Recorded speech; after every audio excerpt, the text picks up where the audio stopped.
Bom dia a todos, queridos e queridas, companheiros e companheiras de jornada rumo à luz, rumo à ascensão espiritual e planetária. Tudo bem com vocês, meus queridos, minhas queridas?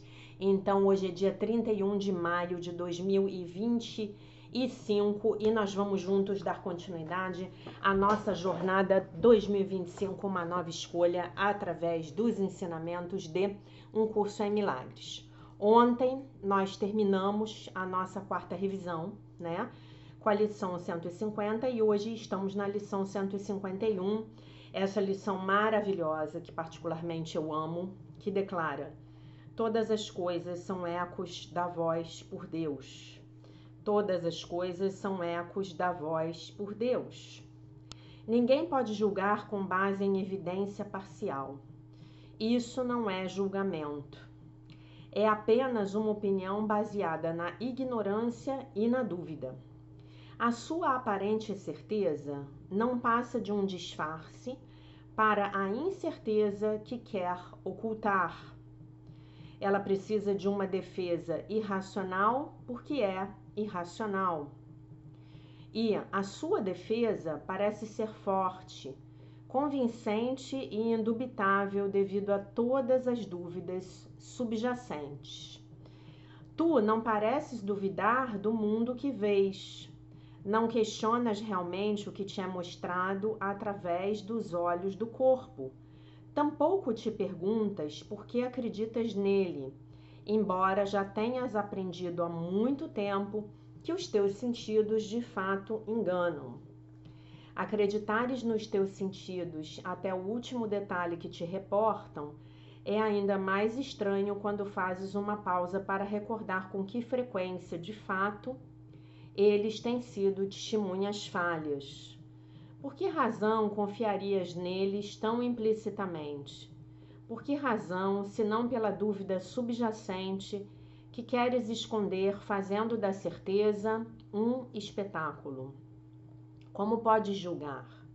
Teu julgamento baseia-se no testemunho que te oferecem teus sentidos. No entanto, jamais houve testemunho mais falso do que esse. Mas de que outra forma julgas o mundo que vês? Depositas uma fé patética no que os teus olhos e ouvidos reportam. Pensas que os teus dedos tocam a realidade e se fecham sobre a verdade. Essa é a consciência que compreendes e pensas ser mais real do que o que é testemunhado pela eterna voz do próprio Deus. Isso pode ser um julgamento? A ti foi pedido com frequência que te abstivesses de julgar. Não que isso seja um direito que te é recusado. Não podes julgar. Podes meramente acreditar nos julgamentos do ego, que são todos falsos, né? Então, a verdade é que nós não podemos tirar conclusões, porque o que a gente sabe da vida alheia, né? O que a gente sabe desse mundo no qual estamos inseridos, não é mesmo? Ele guia, né, o ego, cuidadosamente os teus sentidos para provar o quanto és fraco, o quanto és indefeso e amedrontado, o quanto vives apreensivo com a punição justa, o quanto és enegrecido pelo pecado e miserável na tua culpa. Essa coisa da qual ele fala e que ainda quer defender, ele te diz que é o que tu és. E acreditas que isso é assim com uma certeza obstinada. No entanto, lá no fundo permanece a dúvida oculta de que ele próprio não acredite no que te mostra com tanta convicção como se fosse a realidade. Ele só condena a si mesmo. É dentro de si próprio que vê a culpa. É o seu próprio desespero que ele vê em ti. Não deis ouvidos à voz do ego. Os testemunhos que ele te envia para provar que o mal que está nele é teu são falsos e falam com certeza de algo que não conhecem. A fé que tens neles é cega porque não queres compartilhar as dúvidas que o próprio Senhor desses testemunhos não consegue subjugar completamente. Acreditas que duvidar dos seus vassalos é duvidar de ti mesmo. No entanto, tens que aprender a duvidar que a evidência que te trazem desobstruirá o caminho para que reconheças a ti mesmo e a deixar que apenas a voz por Deus seja o juiz do que é digno da tua própria crença. Então, minha mente contém só o que eu penso com Deus. É exatamente disso que ele está falando aqui. Né? Eu vou fazer a escolha de que apenas a voz por Deus seja o juiz do que é digno da minha crença. Né? Porque o pensamento pode vir, mas se eu não abrigá-lo, se eu não for indulgente com o pensamento, então ele não é digno da minha crença. Ele não vai se tornar uma crença dentro de mim, ok? Ele não te dirá que o teu irmão deve ser julgado pelo que os teus olhos contemplam, nem pelo que a boca do corpo do teu irmão diz aos teus ouvidos, nem pelo que o toque dos teus dedos te reporta sobre ele. Ele ignora esses vãos testemunhos que apenas dão falso testemunho do Filho de Deus. Ele só reconhece o que Deus ama e a santa luz do que ele vê, a santa luz do que ele vê, todos os sonhos do ego sobre o que tu és se desvanecem diante do esplendor que ele contempla. Então, do que ele está falando aqui? Enquanto eu me concentrar na forma do meu irmão, eu verei o meu irmão culpado. Eu verei o meu irmão como digno do meu ataque.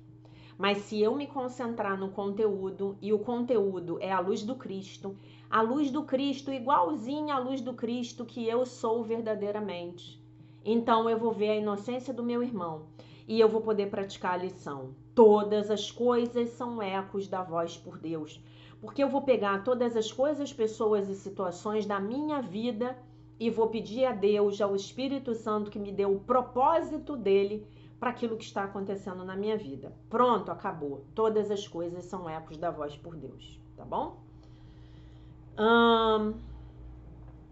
Deixa que ele seja o juiz do que tu vês, do que tu és, perdão.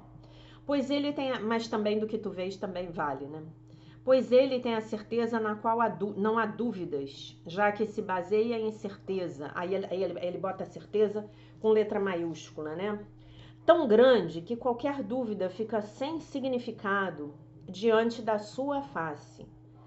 Cristo não pode duvidar de si mesmo. A voz por Deus só pode honrá-lo, regozijando-se na sua perfeita e eterna inocência, pureza.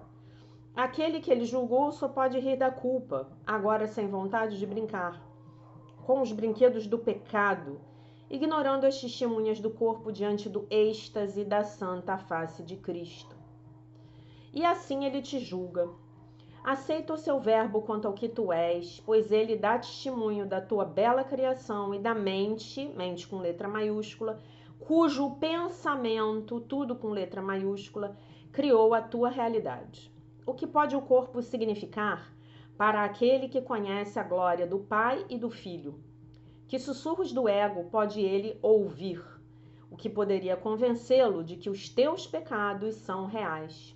Deixa que ele também seja o juiz de tudo o que parece te acontecer nesse mundo. As suas lições te permitirão construir uma ponte sobre a brecha entre as ilusões e a verdade. Ele removerá toda a fé que tens depositado na dor, no desastre, no sofrimento e na perda. Ele te dá a visão que pode olhar para o que está além dessas sombrias evidências e contemplar a gentil face de Cristo em todas elas. Não mais duvidarás de que só o bem pode vir a ti, que és amado por Deus, pois ele julgará todos os acontecimentos e te ensinará a lição única que todos contêm. Ele selecionará os elementos que representam a verdade e ignorará todos os aspectos que refletem apenas sonhos vãos. E ele reinterpretará tudo o que vês, todas as ocorrências, cada circunstância e cada acontecimento que parece te tocar de algum modo, a partir do seu referencial único, totalmente unificado e seguro. E verás o amor além do ódio, a constância na mudança, a pureza no pecado e apenas a bênção do céu sobre o mundo. Tal é a tua ressurreição, pois a tua vida não faz parte de coisa alguma que vês. Ela está além do corpo e do mundo, depois de todo o testemunho do profano, no interior daquele que é santo, tão santo quanto ele mesmo. Em todos e em tudo, a sua voz não quer te falar de nada, exceto do teu ser e do teu Criador, que é um com ele. E assim verás a santa face de Cristo em tudo, e em tudo não ouvirás som algum, exceto o eco da voz de Deus. Hoje praticamos sem palavras, com exceção do início do tempo que passamos com Deus. Introduzimos esses momentos apenas com uma única e lenta repetição do pensamento com o qual o dia começa. Todas as coisas são ecos da voz por Deus. E então observamos os nossos pensamentos, apelando silenciosamente para aquele que neles vê os elementos da verdade. Deixa-o avaliar cada pensamento que te vem à mente, retirar os elementos de sonho e devolvê-los e devolvê-los outra vez como ideias limpas que não contradizem a vontade de Deus. Dá-lhe os teus pensamentos e ele os devolverá como milagres que proclamam alegremente a integridade e a felicidade que é a vontade de Deus para o seu Filho, como prova do seu eterno amor. E à medida que cada pensamento é assim transformado, assume o poder curativo da mente que nele viu a verdade, e não se deixou enganar pelo que lhe foi falsamente acrescentado. Todos os fios da fantasia se foram, e o que permanece é unificado num pensamento perfeito que oferece a sua perfeição em toda parte. Passa 15 minutos assim ao acordar e dá mais 15 minutos com alegria antes de dormir. O teu ministério começa à medida que todos os teus pensamentos são purificados. E assim te é ensinado a ensinar o Filho de Deus a santa lição da sua santidade. Ninguém pode falhar em escutar, quando ouves a voz por Deus, honrar o Filho de Deus. E todos compartilharão contigo os pensamentos que ele retraduziu na tua mente. Tal é a tua Páscoa. E assim depositas a tua dádiva de lírios brancos como a neve sobre o mundo, substituindo as testemunhas do pecado e da morte. Lembrando que para Jesus, em Um Curso em Milagres, o que são as dádivas de lírio dos lírios brancos? São as dádivas do perdão. Então, os lírios brancos são os símbolos do perdão, os lírios brancos, tá? Não à toa, na anunciação, tá? Quando o arcanjo Gabriel vai lá anunciar que Maria teria concebido esse avatar, né, esse mestre ascenso chamado Yeshua, nosso mestre Jesus Cristo, ele leva para ela os lírios brancos, né? Há anos atrás, acho que foi lá em 2021, eu fiz um post sobre isso no Instagram, tá? Então, os lírios brancos são as dádivas do perdão, as dádivas dos lírios brancos, tá bom? Através da tua transfiguração, o mundo é redimido e alegremente se libera da culpa. Agora erguemos as nossas mentes ressuscitadas em contentamento e gratidão para com aquele que restaurou a nossa sanidade para nós. E a cada hora nos lembraremos daquele que é a salvação e liberação. E ao darmos graças, o mundo une-se a nós e aceita com alegria os nossos santos pensamentos que o céu corrigiu e purificou. Agora, enfim, começou o nosso ministério para levar pelo mundo a feliz notícia de que a verdade não tem ilusões e de que a paz de Deus, através de nós, pertence a todos, tá? Então, todas as coisas são ecos da voz por Deus. né? E aí a prática dessa lição no trabalho é um barato, né, gente? Olhar para os nossos colegas de trabalho, olhar para tudo que está nos acontecendo no nosso trabalho e pensar que tudo aquilo são os ecos da voz por Deus, tá? Muito bem, eu vou falar mais sobre isso já já, mas antes vamos à leitura do livro de Melody Beach, o texto do dia 31 de maio do livro A Linguagem da Liberdade, que é a nossa referência do ano. O título é E se? Um dia eu estava conversando com um amigo sobre algo que planejava fazer. Na verdade, estava preocupada sobre como uma certa pessoa poderia reagir ao que eu desejava fazer. E se ela não aceitar isso muito bem? Perguntei. Então, respondeu o meu amigo, adoro a lógica masculina. E isso não é uma piada, não é sarcasmo, tá? Eu adoro a lógica masculina. Adoro me aconselhar com homens, tá? Eu acho que a mente masculina e a mente feminina são absolutamente complementares, né? Eu tenho uma equipe de homens que me aconselham, né? Quando eu preciso de um conselho masculino. Eu tenho um time, né? Então, respondeu o meu amigo, você vai ter de fazer isso muito bem. E se? O e se pode enlouquecer-nos. Ele coloca o controle das nossas vidas nas mãos de outras pessoas. E se é um sinal de que achamos que certa pessoa tem de reagir de determinada maneira para que possamos continuar em nosso curso. E se também é uma indicação de que podemos estar pensando se podemos confiar em nós mesmos e em nosso poder superior para fazer o que é melhor para nós. São fragmentos das maneiras codependentes de pensar, sentir e se comportar. E são sinais de medo. Se é sinal de medo, gente, é sinal de ego. Você acertou. As reações, emoções, gostos ou desgostos dos outros não têm de controlar os nossos comportamentos. Ah, que maravilha! Emoções e orientações. Não precisamos controlar a reação dos outros quanto às nossas escolhas. Podemos confiar em nós mesmos com a ajuda de um poder superior para aceitar qualquer consequência, até as mais desconfortáveis. E, meu amigo, podemos confiar em nós mesmos para aceitá-las bem. A oração. Hoje não me preocuparei com a reação das outras pessoas ou de eventos fora do meu controle. Em vez disso, me concentrarei em minhas reações. Cuidarei bem de minha vida hoje e confiarei que amanhã poderei fazer o mesmo. Gente, hoje eu não vou ler o texto da Meredith, tá? Do livro do trabalho. Eu não vou ler porque eu tenho umas coisas para falar e eu não tenho muito tempo. Eu tenho que sair já já, tá? Então, o que eu quero dizer para vocês, né? Eu quero dizer para vocês que quando a gente era pequeno, a gente falou disso lá em 2023 na Jornada de Cura da Criança Interior. Nós fomos criados de maneiras codependentes. O que é isso?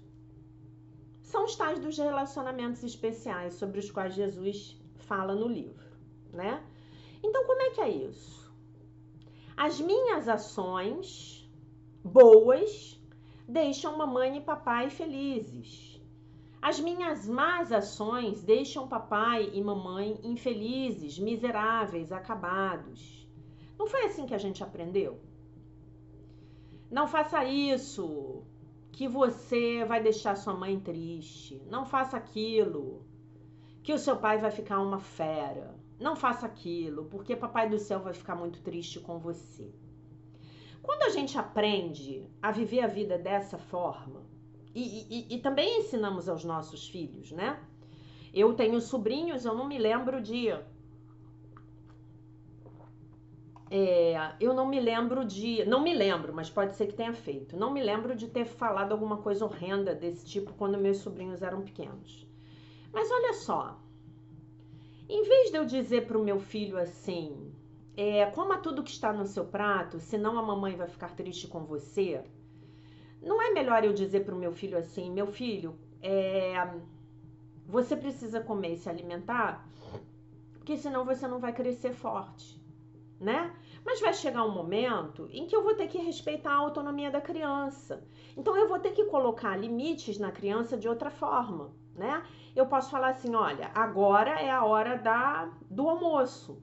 Então, se você não comer essa comida que está te sendo oferecida agora, você só vai comer na hora do jantar. Não é? Ah, não, mas você não entende, a criança não entende. Bom, quando ela tem a hora da merenda no colégio, se a merenda é servida no colégio, ela come, porque ela sabe que se ela não comer naquela hora, até a hora do almoço ela vai ficar com fome, não é? Ou até a hora do jantar. Então, por que a gente tem essa maneira de criar? A nossa sociedade cria as crianças dessa forma. É muito simples. Porque nas relações codependentes, nós não temos uma dependência do nosso Criador, porque nós acreditamos que estamos separados dele. E aí teríamos, a partir dessa conexão de dependência de Deus, do Criador, nós poderíamos ter relações de interdependência com os nossos maridos, esposas, filhos, pais, avós, chefes, todo mundo, né? Tudo estaria no seu devido lugar, ok? Mas não, como a gente está desconectado de Deus, nós tentamos que nem se fôssemos polvos energéticos, imagina um polvo com aqueles 8 braços lá, né? Tentando agarrar o pai, agarrar a mãe, agarrar o filho, agarrar o patrão. Porque nós precisamos nos alimentar literalmente como vampiros energéticos, das energias uns dos outros. Ah, Jaque, todo mundo faz isso? Todo mundo faz isso. Depois que você aprende a meditar e a se conectar com Deus, você a cada dia que passa vai fazendo menos isso. Mas de vez em quando você ainda escorrega. Ah, não, vem aqui me ver hoje, eu tô tão mal, eu tô tão acabada, vem aqui me ver, eu preciso de você hoje. Beleza. Se eu estiver fazendo isso de forma consciente, faz parte. Agora, se eu estiver fazendo isso de uma forma inconsciente, aí temos um problema, né? Então, em vez de eu dizer para a criança que se ela não comer, vai ser prejudicial para ela, ou vamos supor que o meu filho chegue com um objeto roubado do colégio. Então, se eu não ensinar para ele que haverá consequências, se eu disser para ele que ele vai acabar com a minha vida, não, se você roubar meu filho, você vai acabar com a vida da sua mãe. Olha só, o que eu estou dizendo para o meu filho é que a minha felicidade depende das ações dele. E eu estou ensinando para ele que em algum momento, por analogia, a felicidade dele dependerá das ações das outras pessoas da vida dele, talvez da minha. Gente, isso é um convite ao desastre. Isso é um convite à loucura. Porque aí as pessoas começam a inventar histórias, a criar situações para poderem de forma indireta dizer não para as outras. Então vou dar um exemplo para vocês. Ah, eu não tô querendo ir almoçar com a minha mãe no Dia das Mães. Eu não quero. Esse ano eu tô cansada, eu quero tirar férias da minha mãe, eu quero almoçar com ela num outro dia. Aí eu não tenho coragem de dizer. Porque se eu não for almoçar com a minha mãe no Dia das Mães, eu vou desgraçar a vida dela completamente, né? Quem sabe até a minha mãe adoeça, porque eu não fui almoçar com ela no Dia das Mães. Que na minha opinião é um dia puramente comercial, tá? É só para vender coisa, tá? Ano passado eu saí para almoçar no Dia das Mães com a minha afilhada e com o meu afilhadinho. Gente, foram horas até conseguir que o prato de comida chegasse no restaurante que a gente estava. Um calor do capeta, o capeta estava esquentando o Rio de Janeiro, né? O restaurante lotado, todo mundo desesperado. Foi uma experiência realmente que eu não repito mais na minha vida. Não repito mais. Foi bom, na hora que a gente começou a comer foi maravilhoso, a gente se divertiu e tal, estávamos com outras pessoas, foi ótimo. Mas eu não quero mais isso pra minha vida, né? Então, esse ano eu viajei no Dia das Mães, então não comemorei Dia das Mães com ninguém, vocês sabem que a minha mãe já é falecida. Mas no ano que vem, se eu receber um convite para comemorar o Dia das Mães, eu vou falar assim, a gente pode deixar pra semana que vem? Ou a gente pode comemorar uma semana antes? Porque as pessoas estão todas enlouquecidas nessas datas, né? O ego, a voz do ego, fala muito alto, né? Então tá. Então olha só, o que que eu faço? O que que eu faço, voltando lá à minha história, o que que eu faço para me defender dessas necessidades emocionais loucas da minha mãe que está desconectada de Deus, né? Eu falo assim, mãe, tô doente. Aí eu pego uma gripe. O pneu do meu carro fura, né? Dá alguma droga. Dá alguma droga. Dá alguma droga e eu posso não ir, legitimamente. Então, gente, essa coisa do e se do texto, e se a outra pessoa não gostar do que eu fizer? Bom, essa é a história da outra pessoa. Se eu não estiver fazendo nada para prejudicar ninguém, se a minha ação for legítima e se a minha ação disser respeito à minha própria vida, então eu vou ter que bancar desagradar o outro. Eu vou ter que bancar que o outro não goste de mim, porque eu preciso aprender a me escolher e a me priorizar. Vocês concordam comigo? Como é que eu posso viver uma relação satisfatória com os outros se eu não posso me priorizar? Ah, você vai virar uma pessoa egoísta? Não. Eu vou virar uma pessoa que sabe cuidar de si mesma, assim como eu espero que vocês aprendam a cuidar de si mesmos. Porque essa é a mensagem de Um Curso em Milagres. E eu só posso aprender a cuidar de mim mesmo quando eu estou conectado com Deus. Do contrário, não tem como, tá bom? Então é isso que eu queria dizer para vocês. O e se, à medida em que a gente vai amadurecendo, a gente vai ter que bancar o e se. Ah, meu amor, vamos não sei onde? Olha, esse programa aí eu não tô querendo fazer, não. A gente pode trocar por outro programa? A gente pode fazer outra coisa? Eu gostaria de fazer outra coisa com você. Esse programa aí, meu amor, futebol com churrasco com os amigos, esse aí eu passo. Você pode ir sozinho? Eu amo você demais, entendeu? Mas eu tenho minhas coisas pra fazer. Né? Tipo que nem você convidar o seu companheiro, o seu marido para ir pro shopping, né? Se não houver um propósito específico, é torturar o homem, né? É torturar, né? Chamar o homem pra câmara da tortura. Não, vai você sozinha pro shopping. Vai com as suas amigas, fica lá vitrinando, né? Vocês sabem que tem um verbo em inglês que é exatamente isso, é vitrinar, é to window shop. Você não tem dinheiro, mas você fica olhando as vitrines. Você não tem dinheiro para comprar, mas você fica olhando as vitrines, tá? Então, gente, como é que isso se torna possível nas nossas vidas? Somente a partir da conexão com Deus. Somente a partir da conexão com Deus. Então, vamos colocar isso no trabalho. No trabalho, você precisa comunicar à sua equipe de trabalho um limite ao seu chefe. Olha, isso aqui eu não vou fazer, não. Ó, sexta-feira, a partir de 19 horas, eu vou desligar o meu celular. Eu não atendo mais chamadas. Porque é o meu tempo com a minha família, é o meu tempo de lazer. Olha, isso aqui eu não vou fazer, não. Isso aqui não faz parte das minhas atribuições. Eu adoro você e eu gostaria de contribuir de outra forma. E por aí vai, tá? Eu ontem fiz aquele vídeo sobre a questão do sentido da vida, né? E aí foi muito engraçado, porque à noite eu tava no Instagram e chegou um post pra mim dizendo assim: o sentido da vida é dar sentido à vida. Gente, eu achei lindo. Então, o sentido das nossas vidas é darmos sentido às nossas vidas. Então, o sentido das nossas vidas vai ser dado por nós. E eu, particularmente, acho que não há outro melhor a não ser ajudar ao próximo e contribuir para que esse holograma aqui, esse metaverso, para que esse planeta, como dizem os espíritas, deixe de ser um planeta de provas e expiações e passe a ser um planeta de regeneração. Mais do que isso, um planeta de alegria, de felicidade, de amor, de partilha, de generosidade, de cooperação, de propósito. Aí eu vou ler os comentários que eu recebi, gente. E eu queria dizer para vocês que eu fiquei em êxtase ontem com esses comentários. Eu queria agradecer a todos vocês que gastaram 5 minutos do seu tempo para comentar esse vídeo, tá? Porque esse vídeo é muito importante. O vídeo de ontem é muito importante. E eu vou dizer por quê.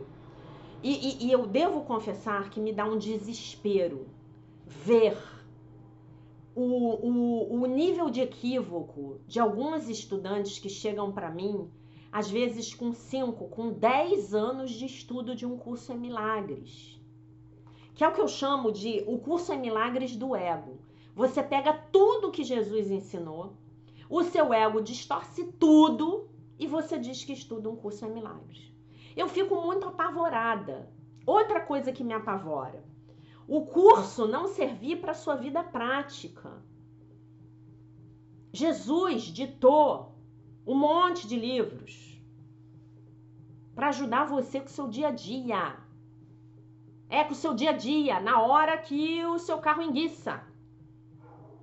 Vocês sabem que o meu carro enguiçou na quarta-feira.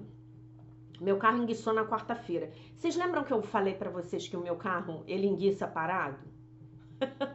Eu fui fazer minha sessão de fisioterapia na clínica da minha melhor amiga, que eu vou lá toda semana fazer minha acupuntura, e parei o carro na sombra, numa vaga em frente à clínica dela. Cheguei na clínica sem problema nenhum, o carro funcionando perfeitamente, saiu da revisão em dezembro. Quando eu fui ligar o carro não ligava. Conclusão, tive que sair com o carro rebocado para ir para a oficina. O carro ainda está na oficina e os mecânicos não descobrem o que o carro tem, ninguém sabe. Já examinaram o carro, já viraram o carro de cabeça para baixo, ainda não tem o diagnóstico, ainda não tem um orçamento para o carro, mas enfim, meu carro é divinamente guiado e protegido, né? Mas meu coração aqui desesperado vendo meu carro subindo no reboque, né? Isso fora o drama que foi para conseguir o contato lá com o seguro do carro para... Ninguém achava o meu contrato, eu tive que contratar um reboque particular, enfim. Então, o curso é para te ajudar nesse momento, em que você tá lá no olho do furacão. O carro enguiçado, eu tendo que sair de lá e ir pro trabalho, não fui, avisei meu chefe que não ia, né? E hora pra oficina mecânica fechar, tinha que resolver aquilo, né? Então, o curso é para isso, gente. É para você lidar com seus problemas com seu chefe, com seus clientes, com seus funcionários, com seus colegas de trabalho, com aquelas empresas que eventualmente prestam serviço para sua empresa, os seus fornecedores, com a faxineira, com todo mundo. É para isso, com a sua conta bancária, tá? Então vamos lá. A Elisa Florenzano, como sempre, muito obrigada e vários corações. Obrigada, Elisa. A Bárbara, maravilhosas orientações. Obrigada, Jaque. Eu que te agradeço. A Ingrid, maravilhosas ponderações nesse vídeo, Jaque. Muito obrigada, querida professora, por tantos ensinamentos e orientações. Raquel Mendes, adorei o comentário, Raquel. Professora, você sabe o que fala. Beijos, coração. Elaine, que vídeo maravilhoso. Paula Lourenço, muito obrigada, Jaque. Que aula linda. Aline Silva, que aula maravilhosa. Muito obrigada, querida. Eu que te agradeço pelo sorvete Itália, tá? Muito obrigada. Depois te agradeço no WhatsApp. Vivi, que aula! Uau, que aula, meu ser de luz. Vivi que me chama de ser de luz, né? Sem conhecer meu ego.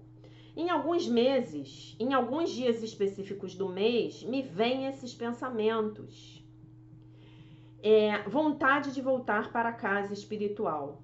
Nestes momentos, acho tudo meio sem sentido, mas não sofro de depressão e nunca sofri, graças a Deus. Esse esclarecimento me trouxe a consciência de orar e entregar esses momentos ao Divino Espírito Santo. Ficarei mais atenta. Eu vou dizer por que você não sofre de depressão, Vivi. Você faz atividade física. Gente, quando vocês se virem começando a entrar em pensamentos de tristeza, vocês não podem esperar. Vão para uma academia, fazer exercício aeróbico, levantar peso, fazer aula de dança, fazer aula de luta. Para os homens todos, eu recomendo as artes marciais. Meus mentores homens sempre falam isso. Homem tem que fazer artes marciais. Seu filho pequeno tem que fazer artes marciais. Isso coloca o homem na energia masculina saudável. Faz ele aprender a dominar as energias masculinas do ego dele, que são muito mais fortes do que em nós mulheres, tá bom? Então, artes marciais. Aprender a apanhar com humildade. Apanhar num contexto de luta. E aprender a bater com decência, tá? As artes marciais são todas fundamentadas em conhecimentos espirituais milenares, tá bom? Eneida. Não, aí a mensagem da Elaine que eu amei. Eu já vivia achando que a vida não tinha sentido, até que um dia fiz uma oração pedindo a Deus que transformasse a minha vida. E hoje estou vivendo a resposta dessa oração. Eu também. Um dia eu fiz uma oração e eu falei, meu Deus, eu tô maluca. Me ajuda. Me ajuda, meu Deus. Eu tô muito louca. Me ajuda, meu Deus, por favor, corrija a minha mente, transforme a minha vida. Eu fui atendida. Isso há décadas atrás, tá? A Eneida. Minha experiência de ter me juntado a um grupo que tem como uma das funções ajudar famílias e moradores de rua. Minha contribuição está sendo no preparo dos alimentos e na limpeza. Atividades nas quais eu me sinto útil. Estou aprendendo a olhar para cada um e a não fazer julgamentos, a ter compaixão. E se eles ainda estão vivendo naquela situação, é porque ainda têm que aprender algo, assim como eu estou aprendendo com minhas situações, com as quais ainda vivencio. Perdão, aceitação, compaixão. Na verdade é aceitação, perdão, gratidão. Esse foi um dos aprendizados através de Jaque, nossa professora, amorosa, dedicada e etc. Muito obrigada, Jaque. Nilza. A Nilza foi a primeira a comentar. Eu amei o comentário dela. Amei o comentário de vocês todos, da Elaine, da Eneida. Olá, Jaque querida. Eu concordo com suas reflexões no final do vídeo. Acredito também que o primeiro objetivo é buscar e descobrir quem somos e depois buscar melhorar. Nós melhoramos nos lembrando de quem somos verdadeiramente. É assim que a gente melhora. Nós melhoramos nos lembrando do Cristo em nós, que é quem nós verdadeiramente somos. Eu sempre tive em mente que o nosso papel aqui é o de ajudar a todos que pudermos. Não há maior prazer do que esse. O curso ensina claramente que uma mente curada tem o poder de curar as outras mentes. Então, o que é que nós viemos fazer aqui? Nós viemos pedir pela cura das nossas mentes, para receber a cura das nossas mentes e para, através dessa conectividade da mente, que é uma só, curarmos as mentes de todos os seres humanos. Marco Túlio mandou uma mensagem que eu amei. Olá, professora. Já faz dias que eu estou querendo compartilhar algo que aprendi em um curso online no Sebrae, sobre gestão. Devemos focar nos problemas e não nas pessoas. Olha que maravilhoso. Devemos focar nos problemas e não nas pessoas. Nós temos que focar em buscar e encontrar e implementar soluções e não em encontrar culpados, tá bom? Depois que aprendi isso, minhas interações mudaram da água para o vinho. Recentemente mesmo usei. Sou coordenador do Ministério de Música da minha comunidade e um outro coordenador veio com muita energia, tentando me culpar por um determinado fato. Estava no ego. O meu ego rapidamente enlouqueceu, porém respirei fundo e desviei o foco para o problema. Resolvemos e continuamos com um bom relacionamento.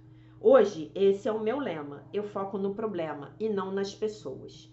Bom, meu querido, você deu uma grande lição, entre aspas, né? Lição no sentido positivo, ao seu colega do ministério lá, né? Acho que é alguma coisa relacionada à sua religião, não entendi muito bem, né? Então, ok, mas depois, se for possível, você pode chamar o seu colega para conversar. E você pode compartilhar isso com ele, falar, olha só, eu fiquei um pouco chateado, sei lá, não sei como é que homem fala essas coisas, né? Mulher tem um jeito mais, ó, eu fiquei péssima, acabou comigo, eu chorei, me destruiu, né? Mulher já vai pro drama, né? Falar, olha só, eu fiquei meio bolado lá com a maneira como você falou comigo. Então, numa próxima oportunidade, vamos buscar já de cara, já inicialmente, uma solução, né? Porque se os problemas estão acontecendo, é evidente que ninguém tá aqui fazendo por mal, né? A gente não levanta de manhã e fala assim: ah, hoje eu vou criar um problema aqui no meu trabalho, eu vou criar um problema aqui no meu ministério, né? Eu vou atrasar aqui o pedido que eu tinha que fazer. A gente não faz isso. A menos que você esteja, sei lá, querendo deliberadamente criar um problema para você ser mandado embora, né? Ou algo semelhante, né? Destruir a empresa, mas não é disso que a gente tá falando aqui, né? A gente tá no curso, enfim. Então é isso, né? Vamos focar na solução e não nas pessoas. O problema que tem que ser resolvido é esse. O que a gente pode fazer? Vamos envidar esforços conjuntos para resolvermos esse problema. E aí a gente resolve. E aí a pressão do ego, ela já vai diminuir muito, né? A pressão do ego vai diminuir muito. O medo diminui. A culpa, a vergonha, a apatia, tudo diminui. Aí a gente vai lá e depois que o problema estiver resolvido, aí a gente pode ver como resolver as relações interpessoais. Eu tô te dando essa sugestão porque atualmente eu tenho praticado uma coisa na minha vida, que é não deixar as coisas não sendo ditas. Não deixar o dito pelo não dito, como a gente diz aqui no Rio, né? Então eu tô focando muito numa comunicação clara. Então eu espero a poeira baixar e eu vou lá e converso com a pessoa. Se eu acho que eu tô muito mobilizada para falar pessoalmente, então eu mando um e-mail para a pessoa, mas eu me abro.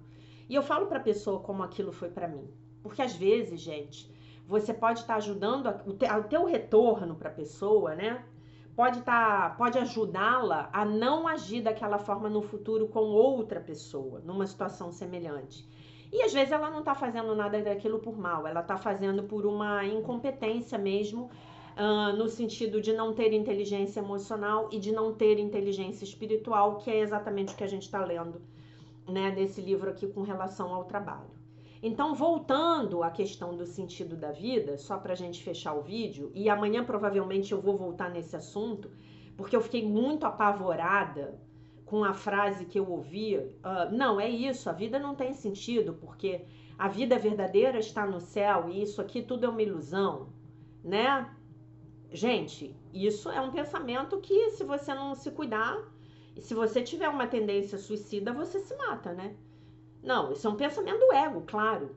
E se você não assistiu a minha live Cura entre Gerações, a lei escura do ego, eu falo durante mais de 1 hora só sobre esse assunto. E o autor, que é um xamã americano, ele fala que essa crença, ela é coletiva, ela é ancestral e ela é uma das piores. Ele elenca algumas e é uma das piores. A vida não vale a pena ser vivida. Pronto, acabou. A vida não vale a pena ser vivida enquanto eu não tenho um propósito para minha vida. Mas se eu rezar e falar assim, meu Divino Espírito Santo, me dê o teu propósito para a minha vida, eu não sei qual é o propósito da minha vida, mas eu sei que você, Divino Espírito Santo, tem um propósito para a minha vida, para a minha existência. Ele vai te dar. E o teu propósito, o cumprimento do teu propósito, da tua missão de vida, da tua missão de alma, da razão pela qual você, em algum nível de consciência, optou por estar aqui, não tem a ver com o tempo de vida que você tem, não. Jesus viveu pouco na Terra, né? Ele viveu por 33 anos. O ministério dele foi muito curto, mas ele impactou a presença dele, o ensinamento dele, o amor que ele encarnou, impacta a humanidade até hoje. 2025 anos depois. Tem um grupo de pessoas aqui estudando os ensinamentos dele, buscando viver a vida dele, tomando ele como exemplo. Gente, vocês têm noção? Bom, se a vida não tem sentido, qual foi o sentido da vida de Jesus? Não pode, né? Não pode. Ah, então ele veio e a vida de Jesus foi como se fosse um cometa, né? Uma estrela cadente. E aí? Mas e o resultado do tempo de pregação dele? Ele encarnou o amor, gente. Ele encarnou o Criador. Ele era a expressão, o amor do Criador encarnado. Pronto. Estamos aqui em nome dele, nos reunindo e pedindo que com a ajuda dele as nossas mentes sejam curadas e corrigidas. Para quê? Para que nós possamos encarnar, nem que seja um tiquinho, 1% do amor que ele encarnou. Se a gente aqui conseguir encarnar 1% do amor que ele encarnou, nossa, isso já vai ser muito para transformar as nossas vidas, a humanidade, o planeta. Caminhando para quê? A era de ouro da humanidade. Tá bom, meus amores, minhas amoras? Essa era a mensagem do dia, tá? Eu deixo vocês com a paz de nosso Senhor Jesus Cristo, com um beijo imenso. E se Deus quiser, nós nos vemos amanhã.